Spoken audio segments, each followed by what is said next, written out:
साथ एनडीए ने उपराष्ट्रपति पद के लिए उम्मीदवार के तौर पर सीपी राधाकृष्णन के नाम का ऐलान कर दिया। इसी के साथ शुरुआत करते हैं।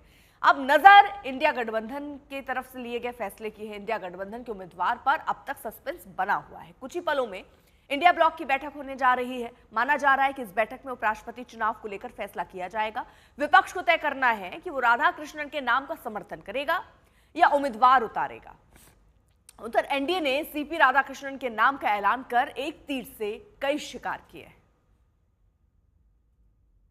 और इस बीच आपको बड़ी खबर दे दें, इस वक्त बड़ी खबर आ रही है, सीपी राधाकृष्णन को जेडीयू ने समर्थन दिया है।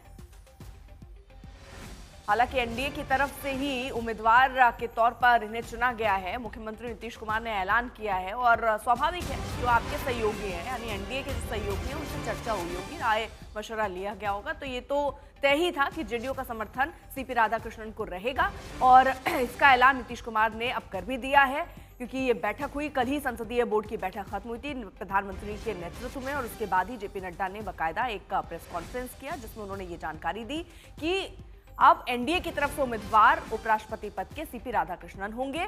महाराष्ट्र के 24वें राज्यपाल रहे हैं ये, और इससे पहले झारखंड के भी राज्यपाल रहे हैं। संघ से बहुत लंबा इनका जुड़ाव रहा है। 16 साल की उम्र से ही संघ और पार्टी के संगठन से जुड़े हुए हैं। कुछ ही देर में लेकिन इंडिया ब्लॉक की बैठक होने जा रही है, उसमें उपराष्ट्रपति चुनाव को लेकर चर्चा होगी। विपक्ष भी अपना उम्मीदवार चुनाव में उतारने की तैयारी में है। हालांकि अब तक ये साफ नहीं है कि विपक्ष किसे अपना उम्मीदवार बनाएगा। 21 अगस्त को नामांकन का आखिरी दिन है, उससे पहले 3 दिनों का वक्त है। संसद में खरगे के दफ्तर में होने जा रही बैठक में विपक्षी नेता उपराष्ट्रपति चुनाव को लेकर अहम फैसला ले सकते हैं। नजर इसी पर होगी। लेकिन अगर आप हाल फिलहाल के विपक्ष के रवैये को देखते हैं तो ऐसा लगता नहीं है कि किसी भी विषय पर एक आम सहमति बनाने के लिए सरकार और विपक्ष तैयार हो पा रहे हो। हमने पूरा मॉनसून सत्र, केवल इस सत्र की बात नहीं है, इससे पहले भी जो सत्र हुए, सत्र ही नहीं सही ढंग से चल पा रहे हैं। तो ऐसे में संभावना कम ही दिखती है कि उपराष्ट्रपति पद के लिए वो इस नाम पर सहमति जता लेंगे। हालांकि याद रखिए, संजय राउत जो कि इंडिया ब्लॉक के नेता हैं, शिवसेना यूबीटी गुट के हैं, उनका ये कहना है कि विवादित चेहरा नहीं है, इनको लेकर कोई विवाद नहीं है, एक अच्छा चेहरा सामने एनडीए की तरफ से रखा गया है। वो ये बात स्वीकार कर रहे हैं। लेकिन इसका क्या संकेत माना जाए, क्या शिवसेना इसके लिए तैयार होगी? लेकिन यहाँ बीजेपी का दांव आप देखिए, बीजेपी ने यहाँ पर दक्षिण भारत को साधने की कोशिश कर दी है। ओबीसी समाज से आते हैं राधाकृष्णन, प्रधानमंत्री भी ओबीसी समाज से आते हैं और ऐसे में उस समाज को भी साधने की यहाँ पर कोशिश नजर आती है। तो ये दांव बहुत महत्वपूर्ण जिसको उस लिहाज से देखा जा रहा है। लेकिन अब नजर इस बात पर होगी कि विपक्ष क्या तय करता है, यानी इंडिया गठबंधन क्या तय करता है। अब आप इसको इस तरह से भी समझिए कि आरएसएस की दक्षिण भारत में पुरानी चिंता रही है कि संघ की शाखाएं दक्षिण में हैं, लेकिन राजनीतिक असर सीमित रहा है। उपराष्ट्रपति पद पर दक्षिण भारतीय चेहरा देकर बीजेपी ने संघ को यह भरोसा भी दिलाया कि संगठन की विस्तार नीति को पार्टी गंभीरता से ले रही है। वहीं जातीय संतुलन का आरएसएस का दबाव भी रहा। संघ हमेशा ये चाहता है कि बीजेपी सिर्फ सवर्णों की पार्टी की छवि से बाहर निकले। ओबीसी पृष्ठभूमि से आने वाले राधाकृष्णन की नियुक्ति इस दबाव का समाधान नजर आती है। संगठन बनाम सत्ता तालमेल। अक्सर कहा जाता है कि बीजेपी सत्ता में रहते रहते संघ की लाइन से अलग हो जाती है। इस कदम से बीजेपी ने दिखाया कि वो संघ की सामाजिक प्रतिनिधित्व वाली सोच का पालन कर रही है।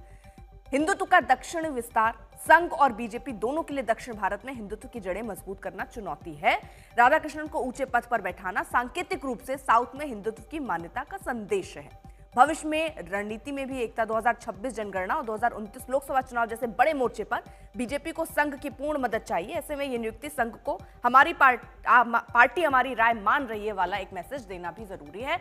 और सबसे बड़ा मैसेज जो नजर आता है वो ये, जगदीप धनखड़ के इंसिडेंट के बाद से बीजेपी ने ये स्वीकारा या अंदर अंदर खाने में ये बात चली कि जो भी पार्टी से लंबे वक्त से जुड़ा रहा हो उसी को ऐसे बड़े पदों पर बैठाया जाए। और इनका इतिहास अगर आप उठा के देखेंगे, 16 साल से ही आरएसएस और संगठन के साथ जुड़े हुए हैं, 2 बार लोकसभा के सांसद रहे हैं। उधर कल बीजेपी अध्यक्ष जेपी नड्डा ने सीपी राधाकृष्णन के नाम का ऐलान किया था